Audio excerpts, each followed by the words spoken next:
Good morning to the Milliways stage, to the opening session on day 4. It's nice of you to be so early and attend this session. We will look into the past for present dangers.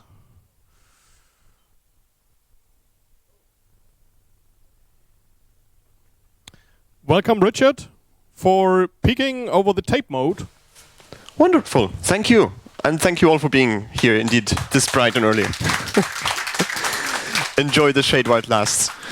So yes, for the next 20 or so minutes, I will be speaking about magnetic tape storage. The title of this talk is Peeking Over the Tape Moat. So the idea is we'll be spending half the time looking at how modern large-scale magnetic tape storage systems work. And then the second half, we'll be looking at what this implies for the security. The motivation behind this talk is that, well, we're storing more data now than ever before, and still in this sort of ecosystem of various storage media, tape is still a very central pillar. At the same time, tape is taking on a dual purpose. Besides being a cheap and efficient way of storage, it's also becoming a sort of safeguard against many cyber attacks that are happening against organizations. For instance, ransomware. Where tape is an important protector nowadays. So before we proceed into the details, why should you listen to me? I don't have this, the long gray beard usually associated with your local tape wizard. Instead, I've worked with magnetic tape for only 2 years, but I've had the pleasure of doing so at CERN, the European Center for Nuclear Research, where I've been, in the IT group, specializing in it. This, of course, warrants a small disclaimer. This talk is in no way, shape, or form organized by, approved by, or associated with the CERN, the organization. This talk does not represent CERN's moral values. This talk is my own. So, no. Yes. Why are we speaking about magnetic tape? Magnetic tape is still very important for data storage. And the data on magnetic tape is oftentimes very interesting. There's a bit more of an overhead usually to using these tapes compared to your disk, which you just plug into your PC. And so people tend to be, curating the data that is on the tape. Tape storages may include, important data that you want to keep for future generations. You want to keep it for the next decade or so. It may also include personal information. Odds are your government is using tape archives somewhere in their storage ecosystem, as do your friendly hyperscaler cloud providers, either through services which are directly exposed to the customer, or in the back where they keep their the personal data they've accumulated over the decades. There's also backup data. If you want to do a backup, where better to put it than magnetic tape storage, which lasts for longer than the life expectancy of a hard drive, and where it is less accessible to mean hackers.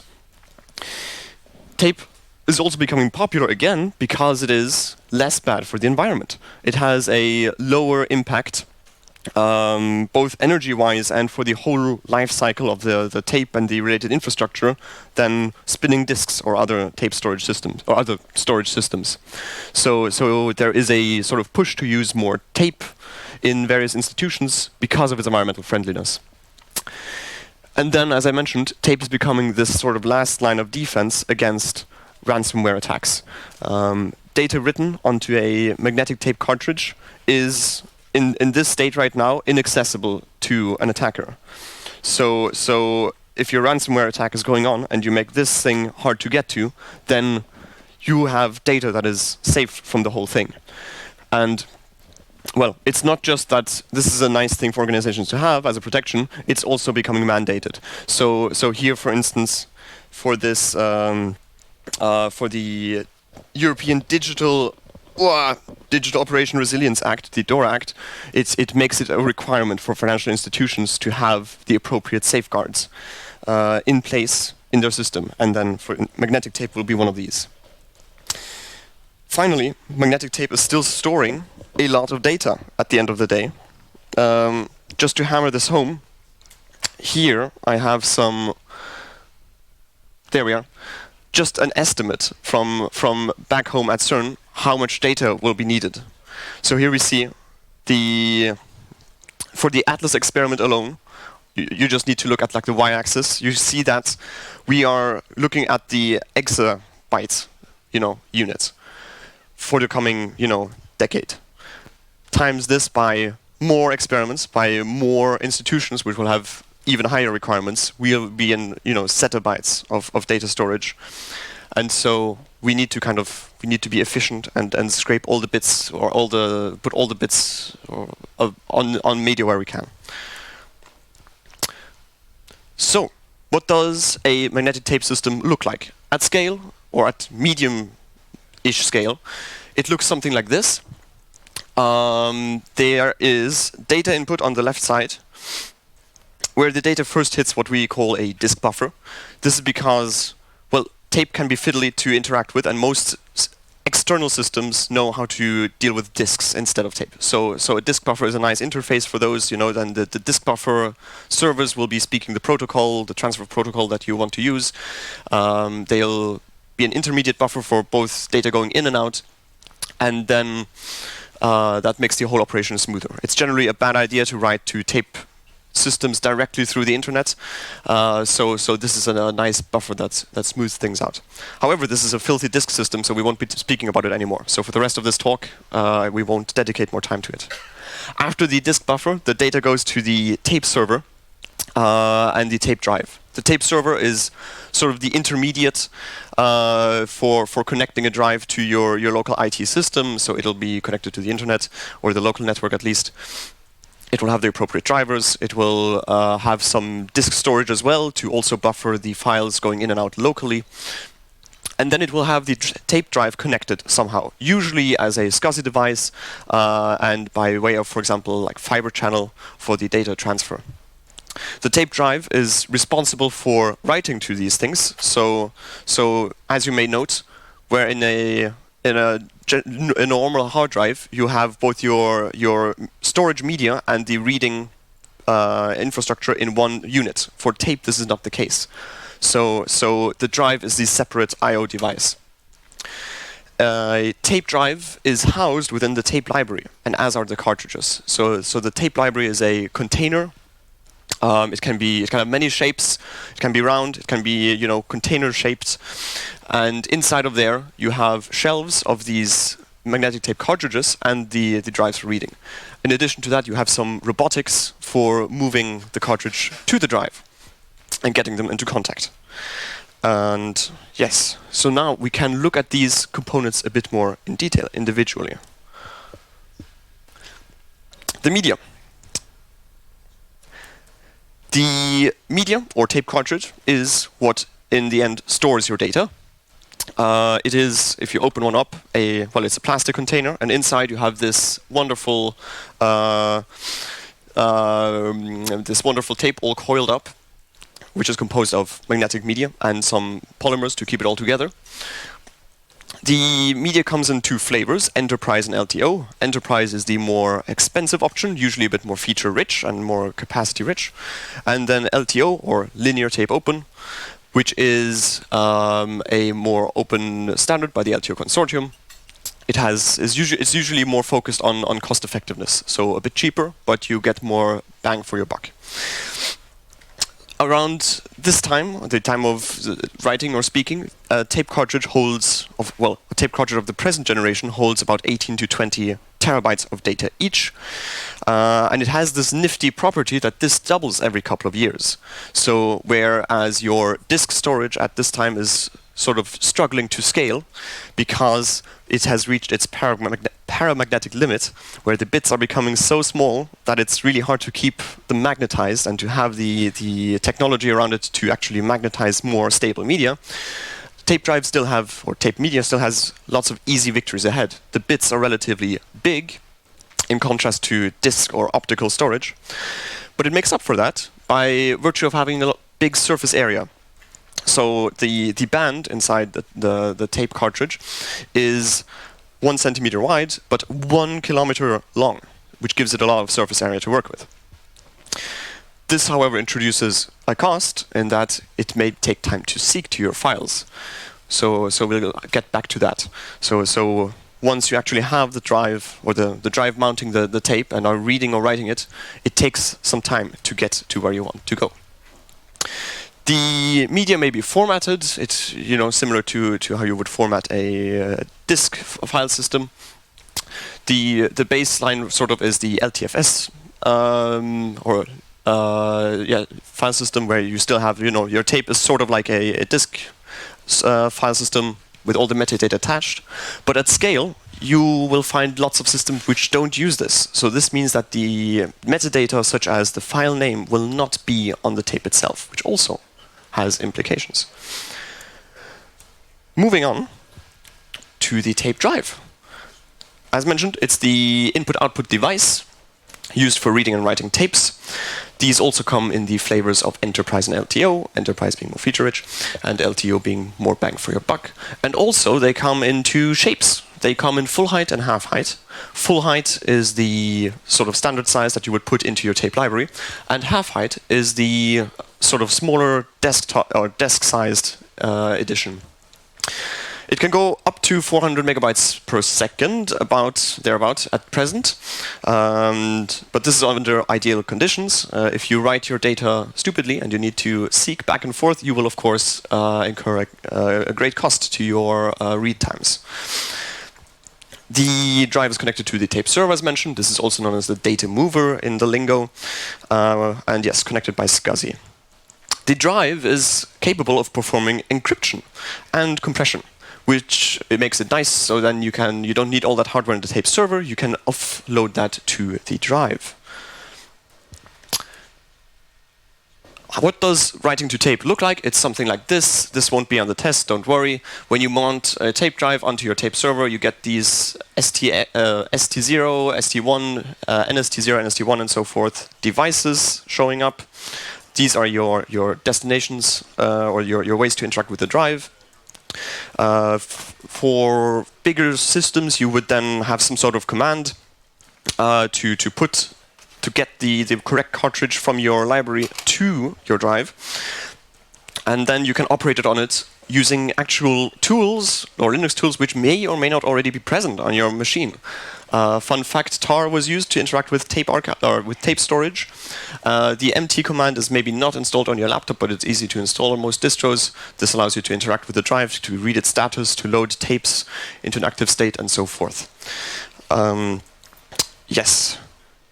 Do note, for the two devices, one of them rewinds, one of them doesn't. So once you have written a file to your tape, STX will go back to the start of the tape.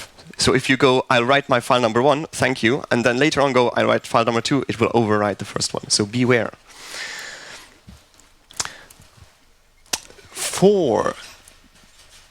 Oh yes, and then there's some more examples on Red Hat's site and on IBM's pages for more details. The library, very quickly then. It's the physical container. The library maintains the air gap between the reading and writing device. This is what gives you this nice property of defense against, for example, ransomware attacks. The attacker has a more troublesome time getting to your storage than the disks, which have to be connected all the time. There may be robots inside, usually one. There may be two for redundancy. And these, together with the rest of the internals, all communicate by way of CAN bus or Ethernet, depending on the model of library.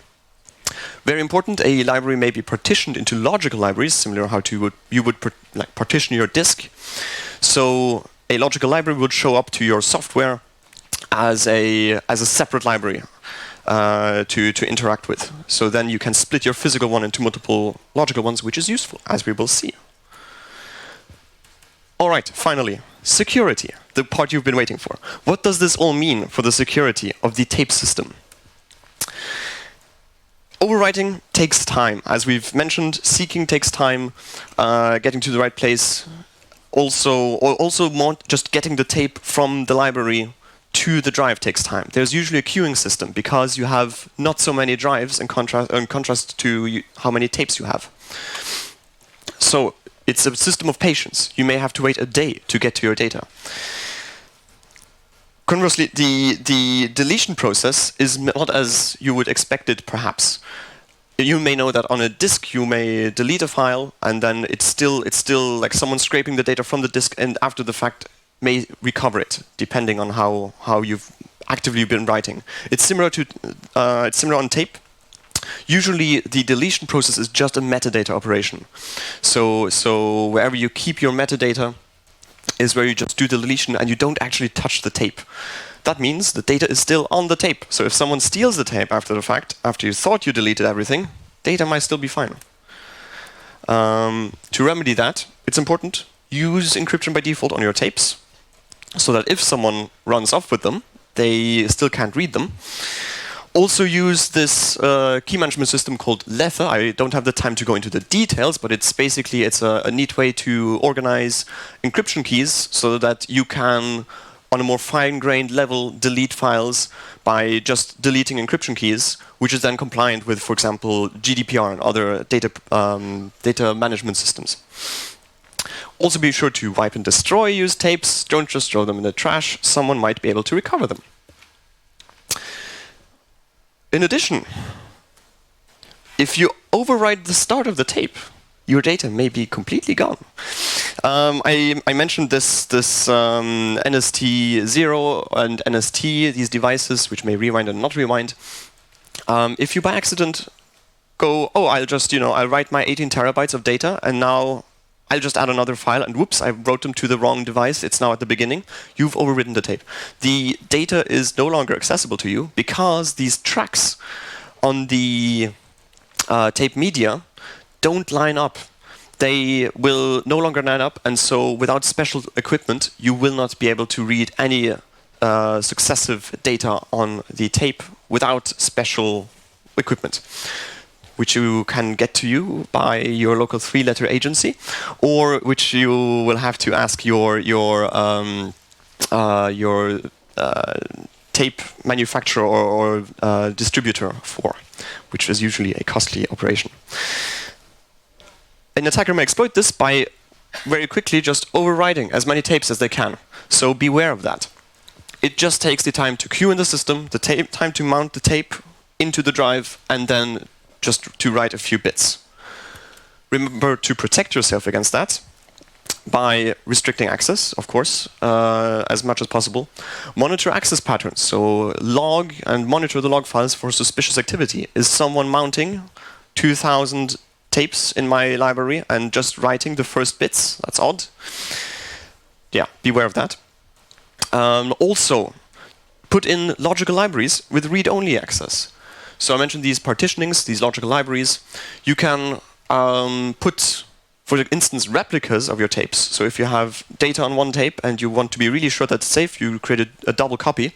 Put the replica into one of these logical libraries, which in the tape library does not have a drive associated to it. And then you suddenly have a separate partition where the data cannot be easily read from or overwritten.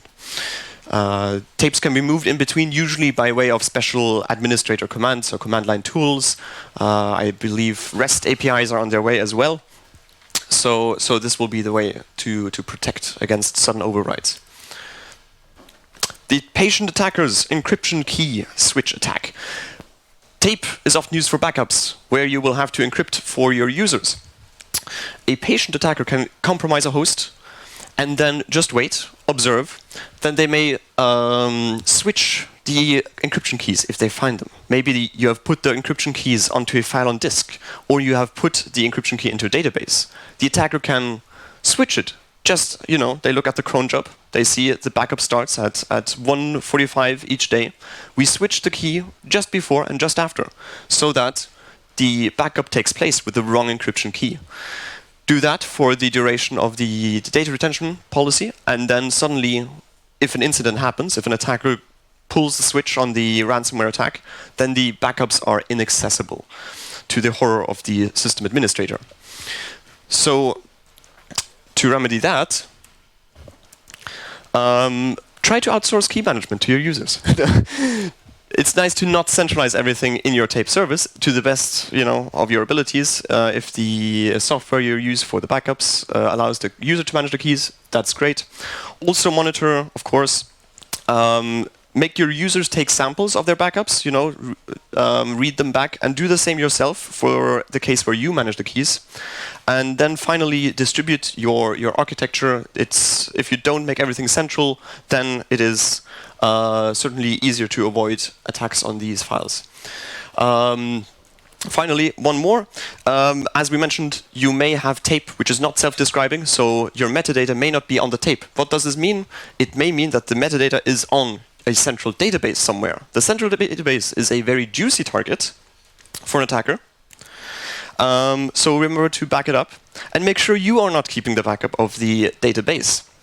If you are, if you're speaking to your local database guy, and ask him what's your database policy, well, don't worry about it. We put it on tape.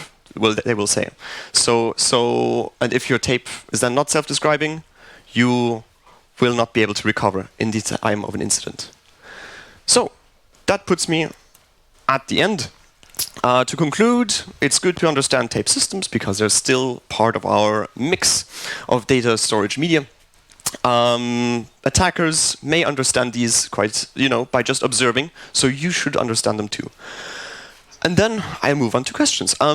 You can ask me questions here, or later on I'll be at the Cold North area, most likely, and I have about 10 of these souvenir CERN LHC tapes for the interested people to claim. Thank you for listening. Thank you, Richard.